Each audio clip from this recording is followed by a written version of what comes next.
অনেক নবীন হুজুররা বলেন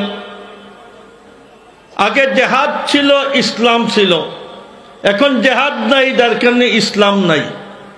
এই কথাটা খ্রিস্টানদের ভাষ্যকারেরা, এটা ইহুদ খ্রিস্টানের স্লোগান। ইহুদ খ্রিস্টানরা যে সময় এই দেশে ব্রিটিশ ছিল, ওই সময় খুব মজমুন লেখা হইতো, আলোচনা হইতো। আর আপনার খ্রিস্টানরা বলতো যে মুহাম্মদের ভাগ্য ভালো, খুব ভালো যোদ্ধা এক গোষ্ঠী পেয়ে গিয়েছিলেন, যার কারণে কম দিনে আপনার ওনার রাজত্ব অনেক জায়গা জুড়ে আপনার কায়েম হয়ে গেছে। তাহলে এর মানেই তো হইল যে বেশি মস্তানি করতে পারে তারই আপনার দিন কায়েম হবে, হক না হকের কোনো মসলা নাই। এটা কাফিরদের কথা।